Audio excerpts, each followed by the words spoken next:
Good morning and happy World Backup Day.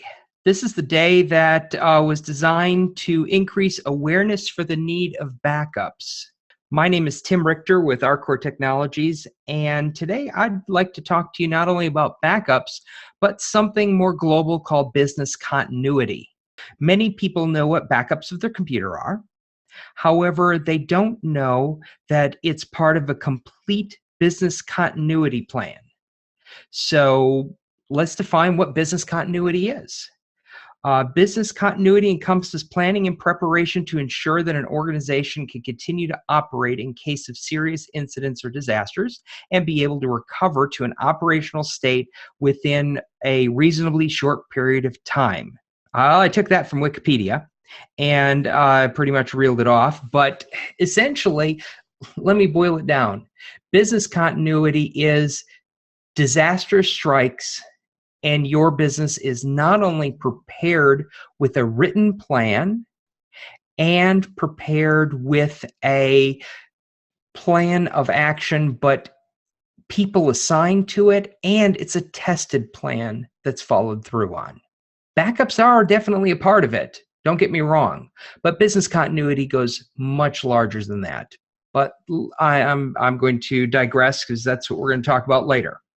So what are our goals today? First of all, we're going to look at why is this important to us? Second, we're going to look at how to actually handle the backups. And lastly, we're going to do an introduction to business continuity. I'm going to get things started by introducing myself. Again, my name is Tim Richter, and I'm co-founder and managing partner here at RCOR Technologies. This year, we're celebrating our 20th year in business. However, I started out with companies such as GlaxoSmithKline, Duke University Health Systems, the US EPA, Lockheed Martin. During that time, I saw that these very large businesses had also a very large and diverse IT staff. Also, they had access to large vendors, direct phone numbers from Microsoft. I can remember at Lockheed Martin having a direct dial for someone's home phone number at night at Cisco. This helped them not only to establish a smooth and running IT infrastructure, but also have at their fingertips the talent to troubleshoot any problems that arose. When I looked at the small and medium-sized business community, I saw that this was definitely lacking. That's why I started the business. Because small businesses rely on a single internal staff member who happen to know a little bit about computers, or a very small internal computer staff, or they just called somebody when there was a problem that arose. One of the ways that I am working to bring this knowledge base and this structured large environment IT to the small medium-sized businesses is by giving these free webinars to open awareness and increase people's knowledge so that they can effectively build and maintain the computers and the computer network infrastructure at their business. Well, that's enough about me. Let's get to today's topic. Data today is very important, and it's growing in size, and it's growing with importance. Did you know that the amount of data for the average business is doubling every 2 years? Not only on your servers, but also your individual computers as well. Think about that. You're buying a computer, you're expecting it to last 3 years, maybe 4. And you have to plan for at least one new operating system upgrade, more memory, and now you have to plan for double the amount of information in it. Look at large companies like Facebook collecting analytics and browser data. If they lost it, they'd lose their income from ads, and they'd probably lose a good part of their business. However, more and more small businesses and medium-sized businesses are also becoming reliant on the data they have. If a doctor's office loses patient information, it will affect patient care. If an attorney's office loses their client files, how do they handle the trial or even some negotiations that they're working on? Mechanical engineers losing the AutoCAD files that show the designs of new builds or modifications. I could go on, but you see, these are game changers in business. Did you know that 22% of companies, that's more than 1 in 5, will experience a data loss to significantly impart their business and affect it this year? 70% of businesses that do report it end up going out of business within 1 year. The value of data is increasing due to the reliance you have on it. It has to be looked at as an asset to the business, not just something you use. Along with greater importance, because comes greater risk in losing it. It's the more valuable that it is. What always surprises me most is that a company would not even think of whether to have insurance in case of fire, flood, natural disaster, anything like that. But when they look at their data backups, their business continuity, their IT infrastructure, they scrimp and save, and they're not willing to spend the money to protect their computer infrastructure. I've had so many conversations with companies where I said, how would we be able to survive if you had a sign on the door that said, sorry, we got hit with ransomware, or the power line was cut with an accident down the street, and it's going to be about 4 days before it's fixed. This is a really smooth segue into the backups being included in business continuity. Again, this is the planning and preparation for serious incidents or disasters. But it is also a renewed look at backups and the other areas that have to be encompassed. The first part of business continuity is resilience. This is making sure that your infrastructure or computer network has some redundancy. A good example would be 2 internet lines. If your company's main data storage or software that you use day to day was cloud-based, if one internet went down, it automatically fails over to the other. You might experience a 30-second or maybe 1 minute of downtime. But if you only had one internet connection at that point, you'd be down until your ISP, whether it be Time Warner or AT&T or Comcast, until they decided to bring it back up. Another good example of redundancy would be to have multiple wireless access points at the same location. I'm going to again use a doctor going into an exam room or an attorney going into a conference room. If an attorney is in the middle of a delicate negotiation, and for whatever reason, maybe the power blanks out and the main access point doesn't come back up 10 seconds later, if they had redundancy, it would automatically take over. They'd be able to continue on with their negotiation and finish the resolution. They'd be just using the second access point. Also, this would give them time for their IT to come in and fix whatever the problem is, and it wouldn't be an emergency. So, how do you plan for resilience in your network? Normally, you would get in touch with your managed service provider or IT management and start working on a resilience plan. This would be a detailed documentation of your current network, down to the computer, down to the routers, your internet connections, your servers, your backups, everything. Then you would see where the points of failure are and plan accordingly.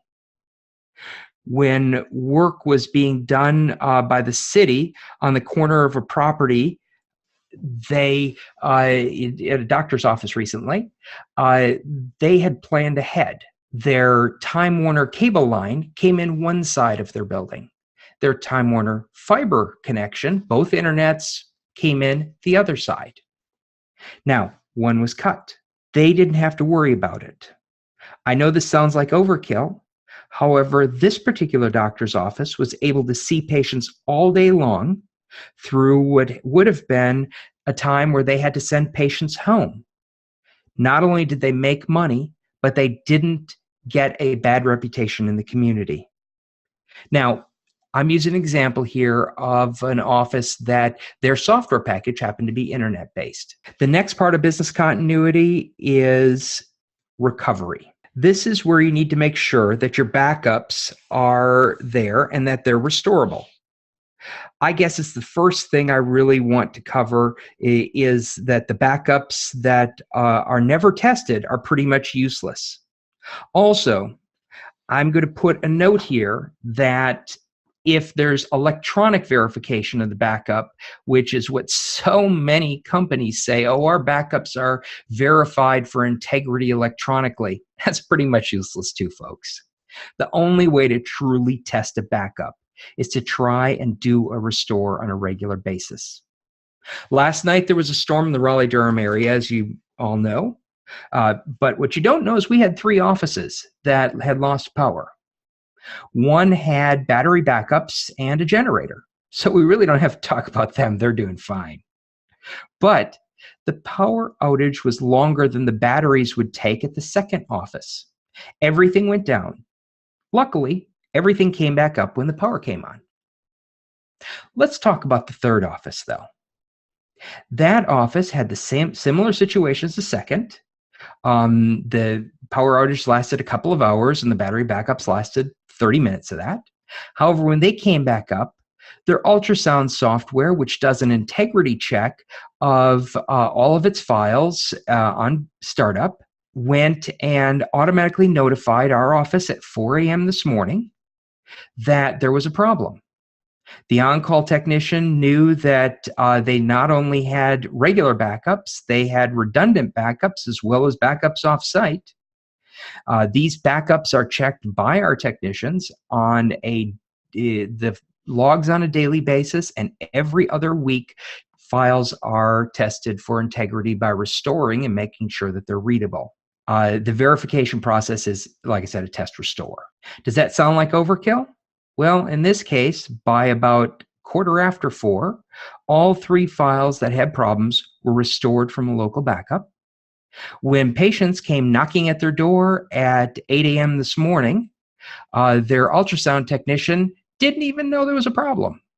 She immediately went and started seeing patients and working with ultrasounds, and they were able to maintain patient care. Now, I will say that there are multiple types of backup utilities, and there are multiple types of backup. The 2 most common are files-based backups and image-based backups. It really depends on your environment as to what you need. A file-based backup will cover each file individually.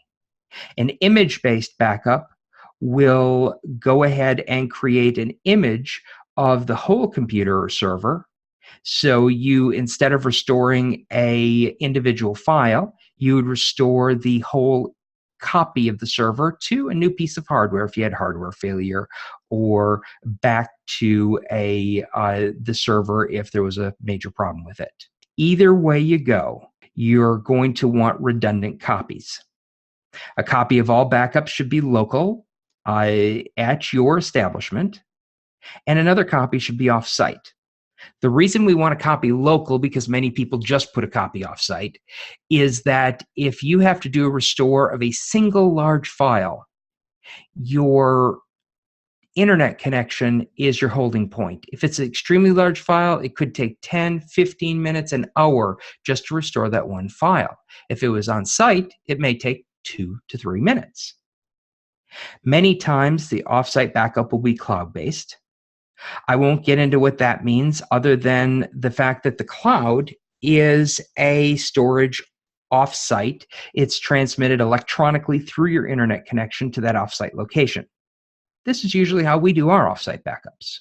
Things that you want to make sure of is that you're storing your file, when you're storing your files off-site, is that they're always on US soil, never go overseas, and you make sure that all of the data is encrypted and who has access. The reason for the encryption is compliance and data loss. In the early stages of Gmail from Google, this is way back when, Google started saying that no one had access from their offices to your individual Gmail mailbox.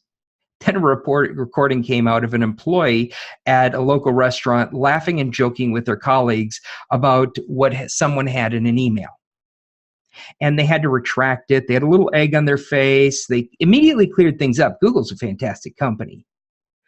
But you just want to make sure that all of your data is encrypted. The reason for not having your data off of U.S. soil is pretty self-explanatory. The laws outside the United States on data protection may or may not be the same as the U.S. Most countries where large data repositories are located do not necessarily have the scruples or laws in place to protect your data. Let's deal with the last one, which is contingency. I'm only going to touch on this and not going to spend a lot of time on it, but I am going to cover a couple of things. I think that the main item that you need to think about is if your building was destroyed by a hurricane or tornado or fire tomorrow, where would you work from? Some businesses are set up where you could work from home for an extended period of time. Other businesses, you would want to know what location you would be working from.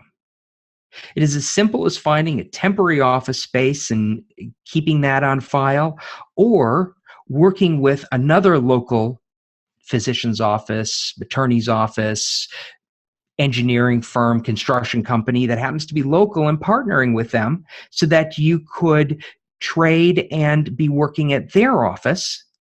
And if something happened to theirs, they could be working at your office. Business would just continue. It would be a matter of notifying patients that they would have to go to a different location, or notifying clients, or just transferring your phone number. Another contingency would be remote access to your office.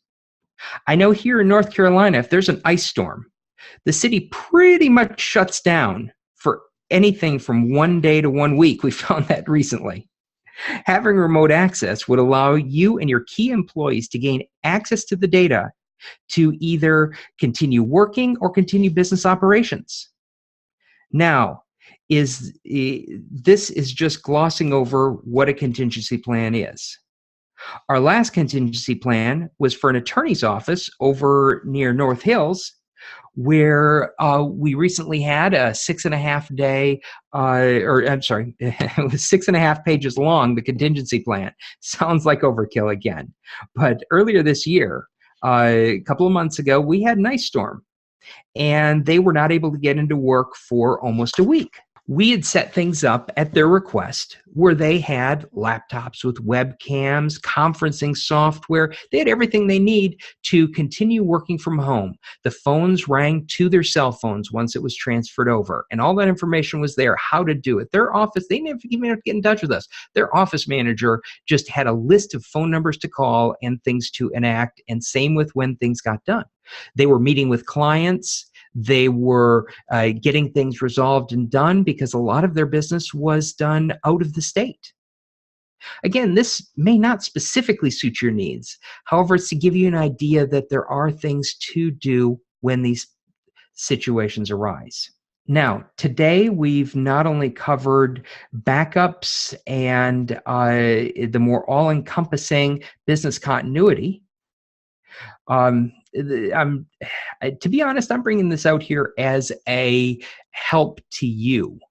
And I'm not really offering anything with this webinar. I'm not trying to sell you anything. I'm just introducing the topic and giving you a bit of insight that you can start working on this. So, what do you do now? Well, the first thing to do is to talk to your managed service provider. If you don't have one, find one. IT support just doesn't cut it for any business that wants to live a very stable technological life. A managed service provider not only goes and fixes things when they arrive, but they also maintain things over time. I encourage you to start the process. I encourage you to take the fact that today is World Backup Day and embrace that. Get started today. Contact someone today so that starting next week, you can already be working this in place. You know that over the summer there's a lot of heat. There's going to be power outages, brownouts. There's going to be hurricane season just around the corner. Start working on this now, because then you'll get something in place, tested and working already when that's done. Now, if you have questions, you can call us. I mean, I'm here. We can definitely, I can send a technician out to go over this with you, but you need to, if it's not me, if it's someone else, just do it. So if you need to contact me, again, my name's Tim Richter, office number 919-313-9355, and my direct email is tim@rcor.com.